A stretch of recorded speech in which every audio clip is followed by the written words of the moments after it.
From learning from other countries' experience to setting an example for others to emulate, she praises China's pivotal role in fighting climate change and boosting the digital economy.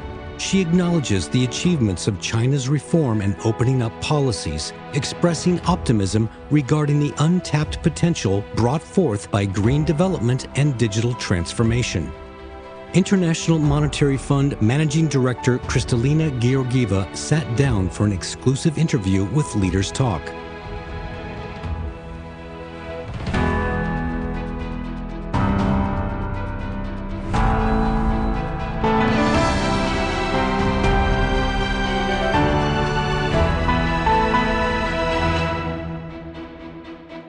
Hello and welcome to Leaders Talk, where we meet leaders, thinkers, and trailblazers. I'm Wang Guan in Beijing. The global economy is expected to grow at a decent rate in the year 2024. The International Monetary Fund, or IMF, has twice raised its global economic forecast for the year, noting quote-unquote remarkable resilience and increasing confidence in a soft landing. Yet, there are still downward risks such as rising prices, high interest rates, and intensifying geopolitical tensions. In light of all these, how should countries work together to address these challenges? Which factors are crucial for promoting economic development and economic soundness? How should China's steady economic growth give a much-needed impetus to the world economy? Our guest today is Madam Kristalina Georgieva, the Managing Director of the IMF. Madam Georgieva, thank you so much for making this interview and welcome back to Beijing. Thank you very much. A great honor to be with you. The IMF forecast this January updated the global economic forecast to 3.1%, slightly higher than the October forecast, saying that a soft landing is possible. How did the IMF reach that conclusion? What are the biggest risks ahead, though? We have carefully observed two data points. One, the strength of consumer demand and also the spending from governments that has been quite resilient. And two, we looked at the trends in growth in major economies. And what we have concluded is that the world economy is remarkably resilient despite the hits from COVID, from the war in Ukraine, from the inflationary spike that led to higher interest rates. We are seeing a performance that is better than we expected it to be a year ago. Two important trends. One, inflation is going down in many economies where it has spiked the previous year. Two, we are seeing labor markets holding quite firm. What does it mean? It means that people have jobs, and that means they spend. And the result is reinforcement of this better growth prospect. But first, the central banks still have a very difficult task ahead.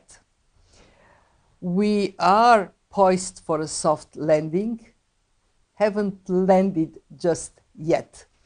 And they have to carefully calibrate based on data when to start cutting interest rates, by how much, and they cannot look at the other central bank for inspiration because countries are now in very different places. Two, for fiscal authorities, this is a very difficult moment. They have to rebuild buffers because they spent and spent and spent in the previous years. At the same time, they need to support the green and digital transformation of their economies. And when we look at the picture, what is most concerning is, yes, growth is positive, but it is weak. Global growth of 3%, around 3% year after year after year, is way below what we had prior to COVID. prior to COVID, average growth was 3.8%. So we are faced with a bit of relief, economy is doing better, and at the same time, very challenging environment for decision makers. The International Monetary Fund, or IMF, was established in 1945 and is currently a 190-member country-strong organization dedicated to promoting monetary cooperation, trade development, and economic growth. Kristalina Georgieva is the first female managing director of the International Monetary Fund, hailing from Eastern Europe since its inception. She previously taught at the University of National and World Economy in Sofia, Bulgaria. From 1993 onwards, she worked at the World Bank before serving in the European Commission. With extensive experience in international development and finance, Kristalina Georgieva has visited and worked in over 60 countries. Can you explain to them what exactly is the IMF and what does it do? The IMF, International Monetary Fund, is an organization that brings many countries, now 190 countries, together to support each other.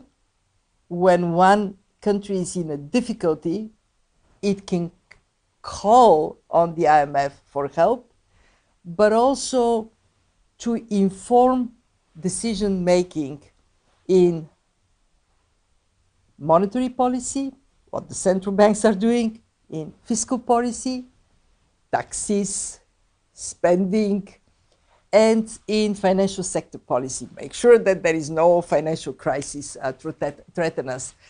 What we are... It's like a big medical institution doing health checkups for individuals. You put your finger exactly on the right way to describe it. We go every year to visit each and every one of our members to do a health check of their economies. And then we say, well, your blood pressure is a little high. You should take some measures to bring it down. On global trade, there have been many observations describing what's happening, short-chaining, friend-shoring, de-risking, and many believe they're based not on sound economics, but on ideological and geopolitical calculations. As an economist by training, how do you feel about all this? Some of this desire to multiply the sourcing of goods is justified. We don't want to be in a situation in which, say, a natural disaster cuts off supply chain and there is no alternative. Some of it is overblown concern about the dependency on others for your domestic economy. As an economist, I would say loud and clear, we need division of labor, we need trade. So we bring the costs of what we produce and consume down, we expand the choices we have, and we create better opportunities and better standard of living for people around the world. In your Cambridge speech titled The Economic Possibilities for My Grandchildren, you laid out two scenarios for the next 100 years, and those are very, very different scenarios, with one being a very low ambition target, the other on the higher end. Can you elaborate for our audience? So what I did with this speech is to take inspiration from John Maynard Keynes, who in 1930, in the midst of the Depression, wrote his vision for his grandchildren. 100 years later, his projection that technology and accumulation of capital would lift up living standards 8 times has materialized.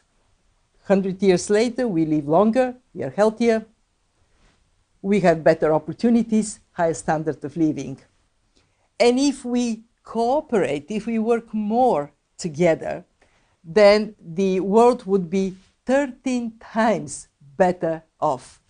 I'm an optimist. I believe that my granddaughter would live in a more prosperous world.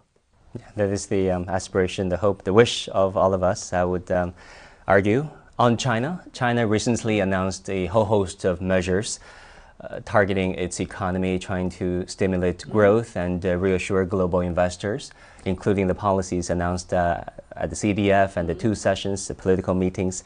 How do you assess China's policy mix to spur growth? Well, China has been remarkably successful over the last 4 decades.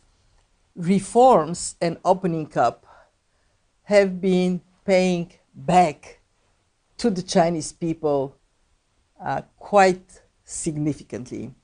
And when we look forward, it is again reforms that would unleash the potential for green and digital growth.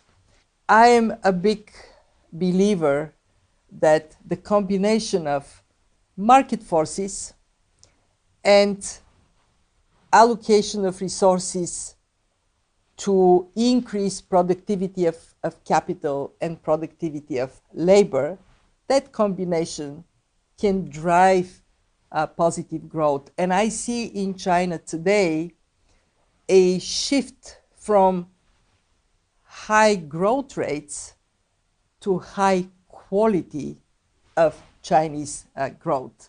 And I'm, from what I hear from the leadership of China, that determination to step up a reform momentum is going to deliver again prosperity to the Chinese people. New quality productive forces, as you may have heard, Madam Georgieva, has been a buzzword in China's recent policy meetings, a term coined by the Chinese president, President Xi. How do you look at this new quality productive forces in transforming the Chinese economy into a high quality one? Well, it is very clear that China is making a significant investment in the green economy, in the digital economy, and also in leveling the playing field between state-owned enterprises and the private sector. So that direction is the right one, because look at the world, and that was actually the reason I did the speech on in Cambridge. What is the world lacking today? Productivity growth, and on that basis, increasing standard of living. How can we yet again energize productivity growth? By embracing the force of technology, by investing in human capital, and China is well positioned for that. You believe that's happening in China going forward? I see in China, it's very interesting to be in China today. I see in China a very important moment for the Chinese people. You have benefited from phenomenal growth. That leads to a whole generation of Chinese people that have only seen the economy going up, incomes doubling and tripling. That, of course, cannot go forever, because like any other country, the economy matures, and there has to be that shift from high growth to quality of growth. And I think it is important for the Chinese people to recognize that they're going into a new era for China, in which there wouldn't be 10, 12, 15% growth rates, but there would be enormous enhancement of opportunities and again, increasing standard of living.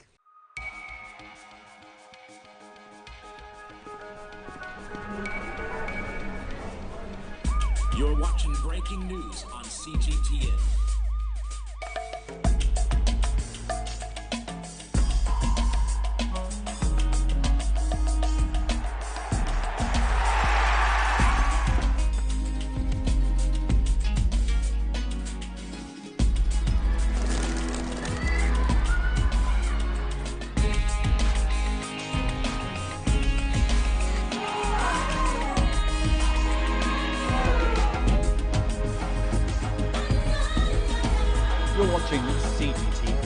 the latest market-moving headlines from around the world.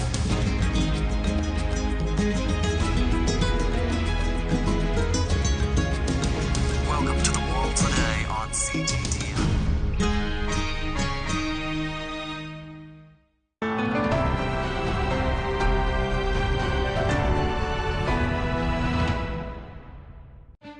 China is one of the founding members of the International Monetary Fund. China's cooperation with the IMF has always been excellent. On October 1, 2016, the Chinese yuan was formally included in the IMF's Special Drawing Rights, or SDR, currency basket, joining the ranks of the world's reserve currencies alongside the US dollar, the euro, the pound sterling, and the Japanese yen. The Chinese yuan's weighting is currently in third place after the US dollar and euro. The inclusion of the Chinese yuan marked the first appearance of an emerging economy in this currency basket and signals a departure from being a club of developed countries. The inclusion of the yuan also reflects China's active participation in global governance and its positive contribution to world development. With the enhancement of its comprehensive national strength, China is increasingly involved in the construction of new international governance systems. China's solutions, such as the establishment of the Asian Infrastructure Investment Bank and the New Development Bank, have received praise and support from the international community, especially developing countries. You've been to China many times, and you're in fact the first managing director of the IMF from a transition economy state. Having observed China on multiple occasions and through multiple platforms, what do you think of the Chinese path to modernization and its value perhaps to the developing world? What China has done so successfully is not only to increase standard of living, but to make it so that everybody in China benefits. The focus on eradication of poverty created a society in which dignity of life is respected everywhere, in the big urban centers, in the rural areas. What I saw is that tremendous transformation in China being spread in this country for the benefit of people who started from a very, very difficult place. What we learn from China and we transmit to other countries is this ability to take a long-term view and then invest in infrastructure, in people, in rule of law, in competition, so opportunities are lifted up and people can reach their full potential. And you know what is so interesting? I travel around the world and I see models of development that have come out of China replicated in other places. For example, there is a project here in China, Loss Plateau, that is terracing barren land so it can become productive to give livelihoods to people. That same project I saw in Ethiopia.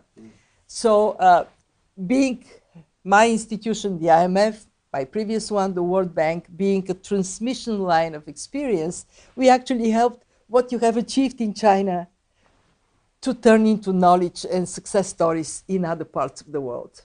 On many occasions, you emphasized international cooperation, including in your Cambridge speech, a point that is actually consistent with and echoed by the Chinese leadership. If you look at President Xi's initiatives for the world, which is really the organizing principle of China for the world, including the Global Development Initiative, Global Security Initiative, and Global Civilization Initiative, and building a community of shared future. How would you evaluate China's role to multilateralism? China is a very active member of the international community, very active member of our organization, of the International Monetary Fund. And it does it based on its own experience.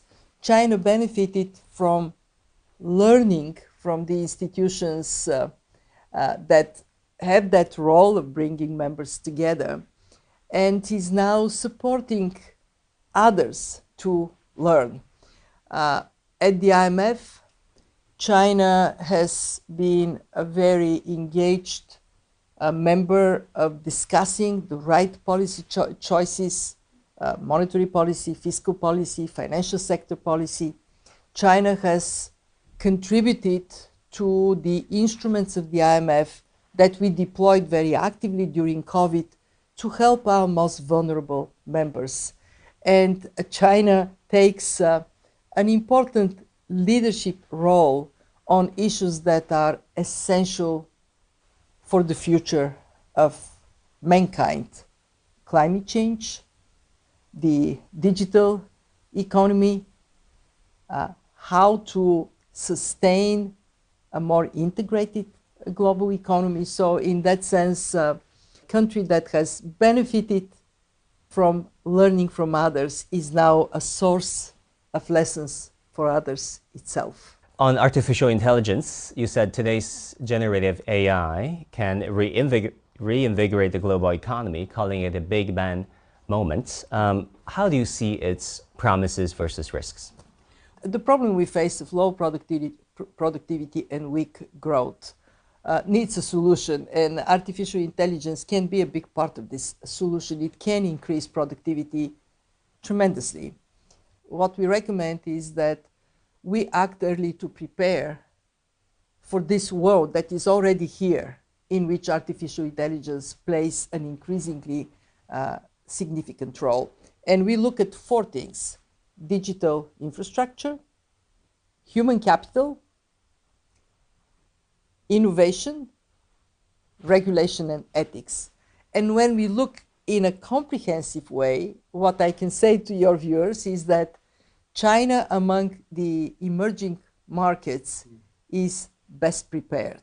On climate change, Madam Managing Director, we've just had COP28 in Dubai, and there was a consensus reached. Are you satisfied with the consensus? And how do you look at China's fight against climate change?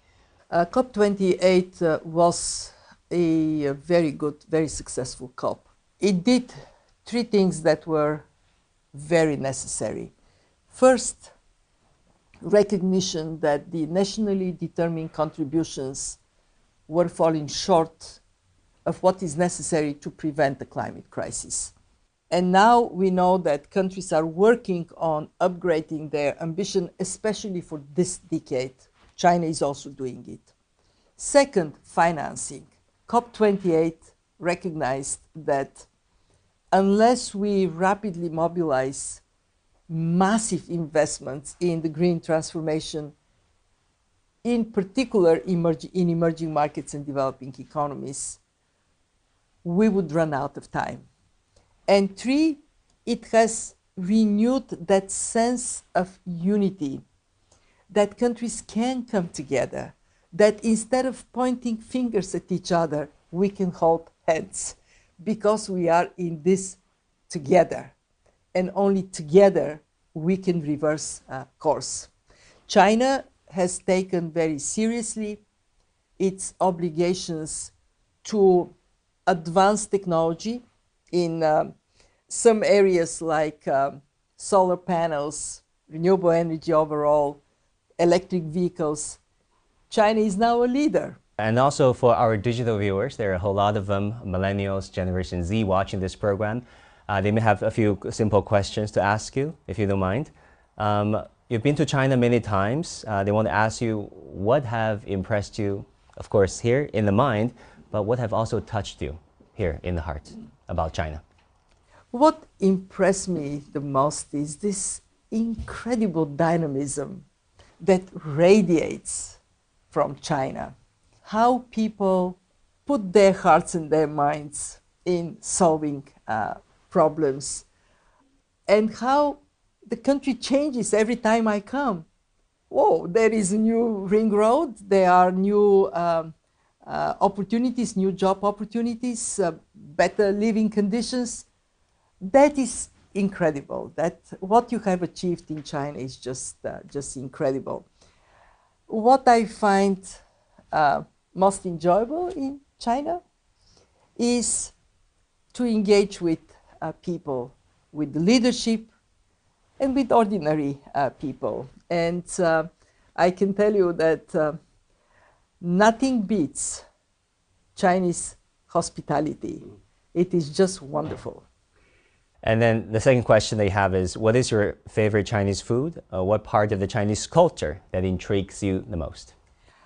Food. So I'm going to be very boring here because I really like a lot Peking duck. That's a good I choice. also like a lot hot pot.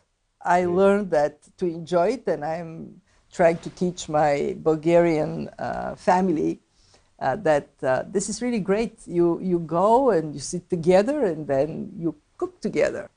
And you should go to That's southern you. China, Chongqing and Chengdu, for the real spicy ones. I hear that if I want spicy, this is where I need to go. What I enjoy is Lunar New Year celebration.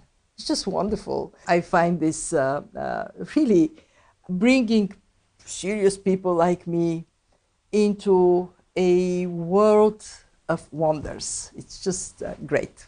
Madam Georgieva, thank you so much for your time. It's wonderful to see you again. Thank you. 谢谢. 谢谢. Thank you.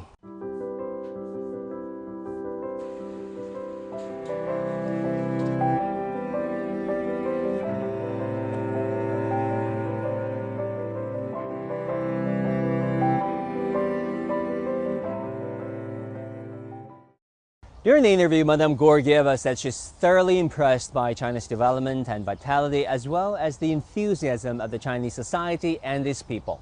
She also offered her advice, though, on how Beijing can best facilitate the transformation of the Chinese economy from a high-rate growth to a high-quality growth.